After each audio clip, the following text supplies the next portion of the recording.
if you think everybody should vote no on Proposition 8 in California.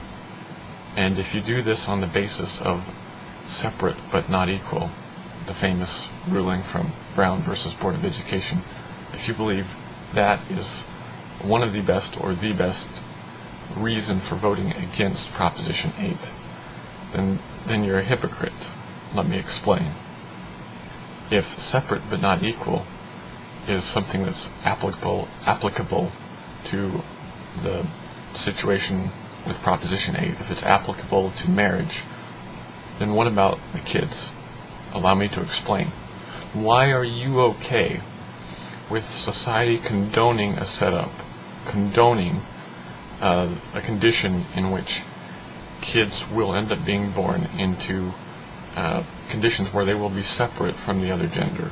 That is, they will be separate from they'll only have mothers or they'll only have fathers. Why is that separation considered equal? Why is that separate but equal? When the whole of human history, the whole of humanity, everything indicates that gender is important. Regardless of what you believe, whether you believe in God or not, whether you believe in evolution or not, there's a reason for gender, and it's not irrelevant, and it's not strictly tied to making babies. It's tied to continuing society on. That's why gender has been chosen through natural selection. That's why we have gender to this point. Why are you saying now that separating kids from one gender, having society condone that? Now people will bring up, what about singles? Are you going to force them to marry, or are you going to take away their kids? No. This is about ideals for society, and the way society goes about promoting ideals is by giving incentives, by setting up incentives, and that's what marriage has been through the legal means, as we've incentivized it because we want it to happen, but we don't force it on people. But if we condone it, if we condone marriage as being between any two people regardless of gender, then we are saying that it can be separate for kids. They can be separated from one gender or another as far as close paternal connection. And don't give me this, oh well, they have other male figures.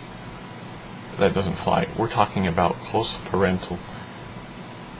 real parental figures, whether adopted or they're born into them, but people that are there all the time, every day for them. People that are legally bound to them. Why are you saying it's okay?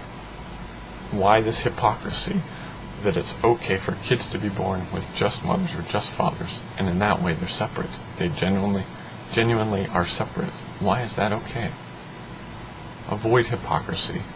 Vote yes on Proposition 8 if you're in California. If you're not in California, or you know people who are in California, please support it however you can. Financially, go to a Proposition 8 supporting website. Do whatever you can, because this is of great importance. We can't let this call for equality go unanswered, because it's not true equality. If it was true equality, there would be equality for the kids considered also, but it's not. This is about trying to dictate what the fundamental unit of society is after the fact.